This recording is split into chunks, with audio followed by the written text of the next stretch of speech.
प्रतिबंधित एसटीबीटी या कपाशीच्या वाणाला सरकारी मान्यता नाही, परंतु शेतकरी वर्ग या बियाण्याला मान्यता मिळावी याकरिता जोर धरत आहे। शेतकरी संघटना शेतकऱ्यांना तंत्रज्ञान मिळावे याची मागणी करीत आहे। सरकार दरबारी याचा पाठपुरावा करून सुद्धा शासन कोणत्याही निर्णयावर पोहोचत नाही। मागील वर्षी 36% शेतकऱ्यांनी या बियाण्यांची लागवड केली होती। याही वर्षी एसटीबीटी बियाण्यांची लागवड झाली आहे। शेतकरी लागवड करीत आहे याचाच अर्थ ते शेतकऱ्यांना इतर वाणाच्या तुलनेत परवडणारे आहे। मागील वर्षी अकोली जहागीर येथून शेतकरी संघटनेचे नेते ललित पाटील बहाळे यांनी सविनय कायदेभंग करून किसान तंत्रज्ञान स्वातंत्र्य सत्याग्रह या आंदोलनाला सुरुवात केली होती। यावर शासनाने अकोली जहागीर व अडगाव बुद्रुक येथील शेतकऱ्यांवर गुन्हे दाखल केले होते। यावर्षी किसान तंत्रज्ञान स्वातंत्र्य टप्पा 2 सुरुवात करण्यात आली। यात शेतकरी संघटनेतर्फे सर्वप्रथम बियाणे वितरित करण्यात आले। सरकारने शेती संबंधित संशोधनाच्या प्रयोगावर बंदी ठेवली आहे। ही बंदी उठवावी याची मागणी शेतकरी संघटना करीत आहे।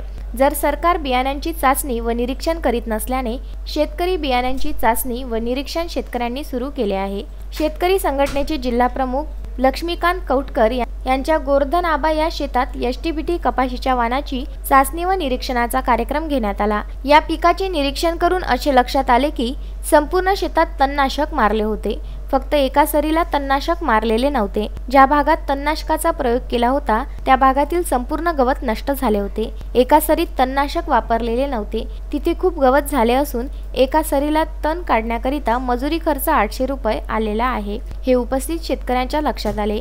या निरीक्षणाला अनुसरून एकाच निदानचा खर्च एकरी 14,000 व डवरणीचा खर्च 1,600 रुपये, एकंदरीत तण निर्मूलनाचा एकरी खर्च 15,600 रुपये येत आहे। त्याच तुलनेत एसटीबीटी या वाणाला तणनाशक फवारले असता तणनाशक व मजुरी मिळून 520 रुपये खर्च येतो। एसटीबीटीमुळे 14,800 रुपये एकरी शेतकऱ्यांची बचत होते, हे स्पष्ट झाले आहे। दुसरी निष्कर्ष निधन डवरणी वखरणीमुळे जमीन मोकळी होत असल्याने जमिनीतील आर्द्रता कमी होते, त्यामुळे पिकाची मुळे कमजोर होतात, पीक पिवळे पडते। परंतु एसटीबीटी मध्ये तणनाशकाच्या फवारणीमुळे तण सोकून पिकात नैसर्गिक मल्चिंगचे काम करते, जमिनीतील आर्द्रता कायम राहते, मुळांना इजा होत नाही, पीक प्रफुल्लित दिसते।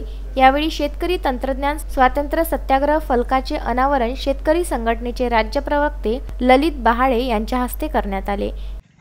तर पाऊस कमी झाला तर डवरल्यानं सारी जमीन उघडी पडते आणि वाफ होऊन जाते पाण्याची आणि पाणी खतम होऊन जाते। पाणी खतम झालं की याले ताण बसते, याले ताण बसलं की हे पिवळी पडते, पराठी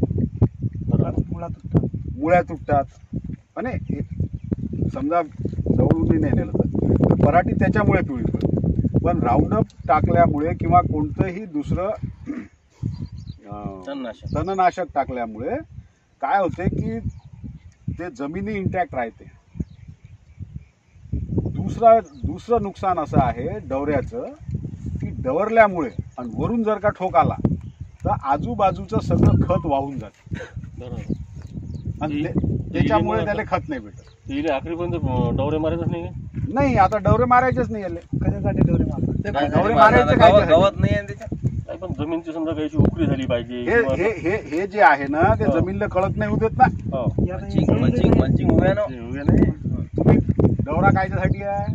गवतासाठी कळक नाही आली पाहिजे, जमीन कळकच येत नाही, भुसभुशीत राहते। राऊंडअप आमच्या खारफळ फाटल्या खाडीच्या जमीनचा काय प्रॉब्लेम आहे, ती जमीन लवकर कळक आली की ती लवकर तळकते। तिच्यावर जेवढा घागरा तेवढून ठेवसाल, घागराच्या ऐवजी जर का तुमच्या जमिनीत कर्बाचं प्रमाण जास्त असलं तर ते तळतात। म्हणून तुम्ही दरवर्षी एकदा बोरू पचवत जा, म्हणजे तो बोरू त्या जमिनीला धरून ठेवू आणि तळकत नाही। तळकण्याचं कारण काय आहे की ते तुमचे कण जे आहेत ते घट्ट बसतात आणि ऊन पडल्यामुळे ते तळकतात। तर हे जर असं असलं राऊंडअप तुमच्या जमिनीत तर तुमच्या जमिनी तळकणार नाही। कमी तळक हो ना. म्हणजे इतकं तुम्ही करूच शकणार नाही, नाही बरोबर. कारण निसर्गाच्या इतकं अजून तितकं तुम्हाला. यावेळी शेतकरी संघटना माजी जिल्हा प्रमुख सतीश देशमुख, शेतकरी संघटना जिल्हा प्रमुख लक्ष्मीकांत कौटकर, तालुका प्रमुख निलेश नेमाळे, युवा आघाडी दिनेश देऊळकर, अमोल मसूरकार, संजय ढोकणे, मोहन खिरोडकर, दिनेश गिर्रे, जाफर खां, विलास इंगळे, गोपाल निमकर्डे, शेख आरिफ, आकाश देऊळकर, महेश उमाळे, शेख इस्माईल, संतोष चतारे, राजीव कुरेशी, नरेंद्र निमकर्डे, मकसूद मुल्लाजी, प्रल्हाद निमकर्डे व इतर शेतकरी उपस्थित होते. गुरुदेव इसमोरे, विदर्भ न्यूज, तेल्लारा.